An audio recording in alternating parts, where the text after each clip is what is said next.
যদি আমি বলি এই ব্রহ্মাণ্ড সৃষ্টির রহস্যের পিছনে আছে একটি শব্দ,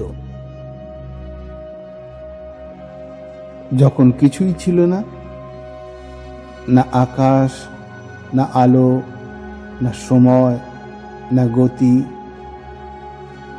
তখনও ছিল একটি স্পন্দন। ঋষিরা তাকে বলেছিলেন নাদ ব্রহ্ম। শব্দ নয়, স্পন্দন। এই সৃষ্টি হঠাৎ করে শুরু হয়নি, সে জেগে উঠেছে স্পন্দনের মাধ্যমে।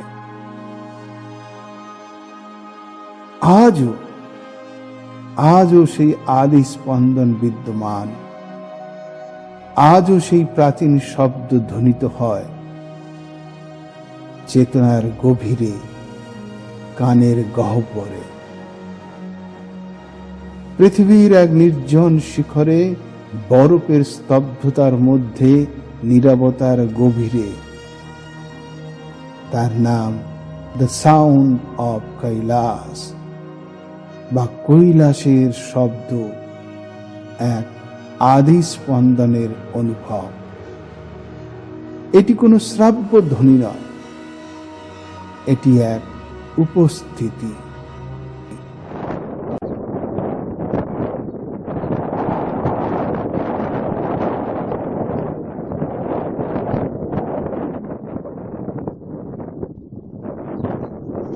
পৃথিবীর মানচিত্রে তার নাম মাউন্ট কৈলাস, একটি পর্বত।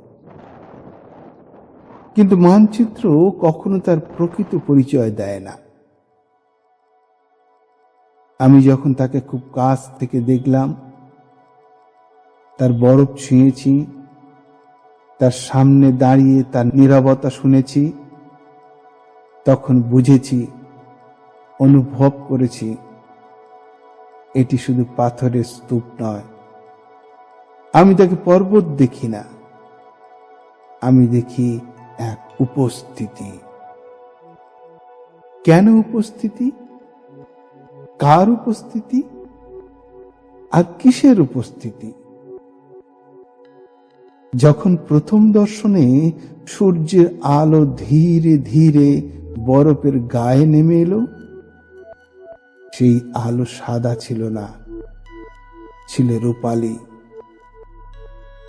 বাতাস বইছিল, কিন্তু সে ঝড় নয়, সে ছিল যেন গভীর তীর শ্বাস। সেই শ্বাসে কোনো অস্থিরতা ছিল না, কোনো তাড়াহুড়ো ছিল না, ছিল অনন্ত স্থিরতা। বরফ স্থির, তবু তার ভিতরে এক অন্তঃস্পন্দন অনুভব করেছিলাম।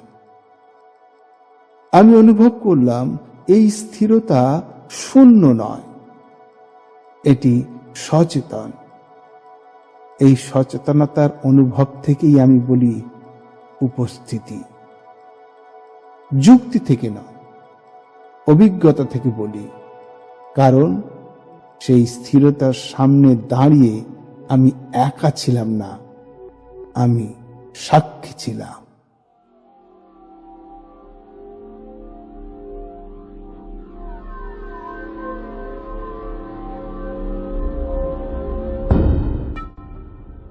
আমরা যাকে বলি শিব, যাকে মূর্তিতে দেখি, ছবিতে দেখি, কৈলাসের সামনে দাঁড়িয়ে বুঝলাম শিব কোন রূপ নন। শিব এক চেতনার স্তর, যেখানে অহং থামে, ভয় থামে, ভিতরের কোলাহল থেমে যায়।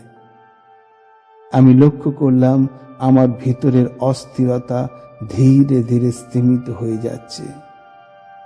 যে মন সর্বদা ছুটে চলে, সে থেমে যাচ্ছে। আর যখন সেই কোলাহল থামে, তখনই শুরু হয় সাউন্ড অফ কৈলাস, অর্থাৎ কৈলাসের শব্দ, এক আদি স্পন্দন। পাহাড় স্থির নয়, সে শ্বাস নিচ্ছে। বাতাসের একটা শব্দ ছিল, বরফের ফিসফাস ছিল, কিন্তু তার নিচে আরেকটি স্তর ছিল খুব গভীর, যেন এক টানা উচ্চারিত হচ্ছে এক ধ্বনি, ও।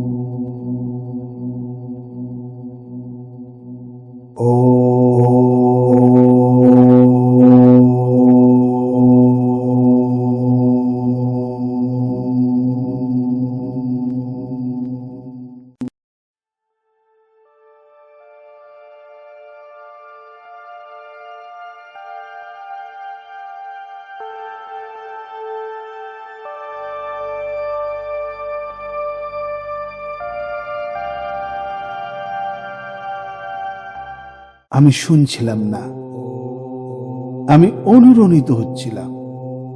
এই গুঞ্জন বুকের ভিতরে এসে লাগছিল। শব্দ বাইরে ছিল না, কম্পন ভিতরে জন্ম নিয়েছিল মুহুর্মুহ। সেই মুহূর্তের উপলব্ধি হয়েছিল কৈলাস বাইরে নেই, সে এক প্রতিফলন। যদি ভিতরে কম্পন না থাকে, বাইরে কম্পন ধরা পড়ে না।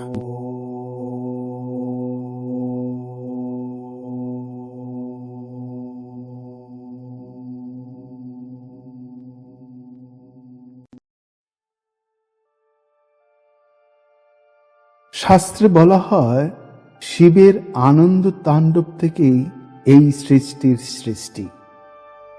এখানে আনন্দ মানে সাধারণ সুখ নয়, এটি চৈতন্যের স্বরূপসিদ্ধ পূর্ণতা। আর তাণ্ডব মানে উন্মত্ত ধ্বংস নয়, এটি মহাজাগতিক ছন্দ। আনন্দ তাণ্ডব বা পরমানন্দের নৃত্য, নটরাজ রূপে ভগবান শিবের এই নৃত্য, যা সৃষ্টি, সংরক্ষণ আর লয়ের চক্রকে প্রতিনিধিত্ব করে। এটি ঐশ্বরিক শক্তির অবিরাম গতি। প্রতিটি গতি এক একটি কম্পন, প্রতিটি কম্পন এক একটি শব্দ। ঋষিরা বলেছিলেন নাদ, শৈব দর্শনে একে বলা হয় স্পন্দন, বিজ্ঞান আজ বলে ভাইব্রেশন। ভাষা বদলায়, সত্য বদলায় না। তাহলে কি কৈলাস সেই মহাজাগতিক নৃত্যের স্তম্ভ? বাতাস, বরফ, চাপ, নীরবতা সব মিলিয়ে এক অনন্য সাউন্ডস্কেপ। কেউ একে প্রকৃতি বলেন, কেউ একে ঈশ্বর বলেন, আমি একে বলি উপস্থিতি।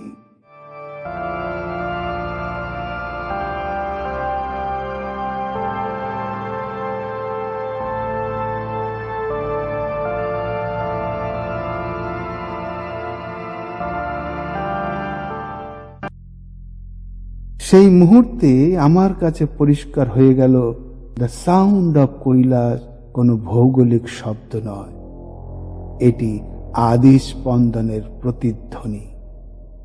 কৈলাস একটি স্থান নয়, এটি চেতনার ঘনত্ব।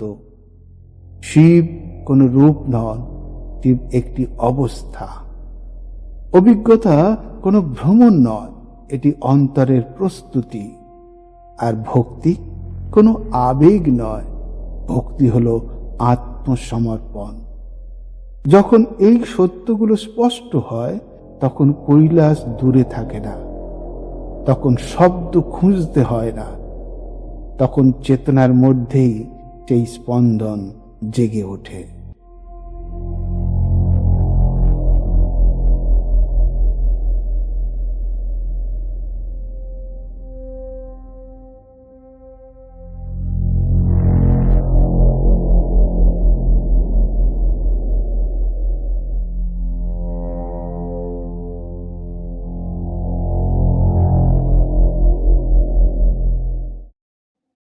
এখন আপনারাও কি সেই স্পন্দন অনুভব করতে চান?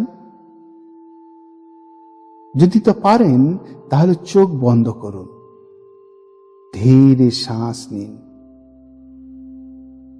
একবার ওম উচ্চারণ করুন। খেয়াল করুন শব্দের আগেই কম্পন জন্ম নেয়। শব্দ মিলিয়ে গেলেও কম্পন কিছুক্ষণ থাকে। সেই কম্পনই হলো সেতু। কৈলাসের সঙ্গে সংযোগ ভূগোল দিয়ে নয়, কম্পন দিয়ে। তবে মনে রাখবেন, এটি একদিনে সম্ভব নয়। অভ্যাসম বৈরাগ্যম তন্নিরধা প্রচোদয়াৎ, অর্থাৎ অভ্যাস। অভ্যাস ছাড়া মন থামে না। মন না থামলে নীরবতা শোনা যায় না, সেই ধ্বনি শোনা যায় না।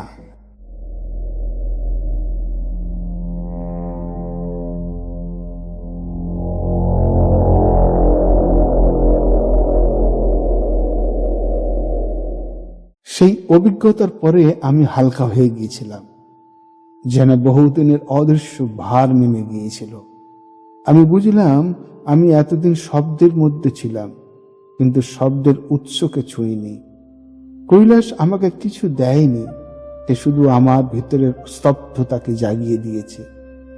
উপলব্ধি হয়েছিল কৈলাস একটি স্থান নয়, সে এক অবস্থা, এক উপস্থিতি। যদি ভিতরের কোলাহল থাকে, কৈলাস নীরব থাকবে।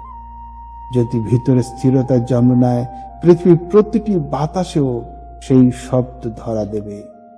এখানেই ভক্তি জন্ম নেয়, আবেগ হিসেবে নয়, আত্মসমর্পণ হিসেবে।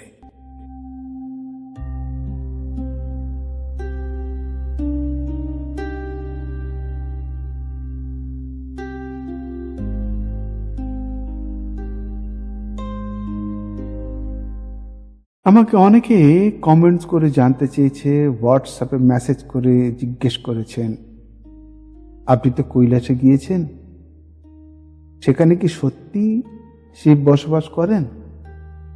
আমি বলি, যদি শিবকে আপনি একটি স্থানবন্দী সত্তা ভাবেন তবে না, কিন্তু যদি শিবকে চৈতন্য ভাবেন তবে তিনি সর্বত্র বিরাজমান।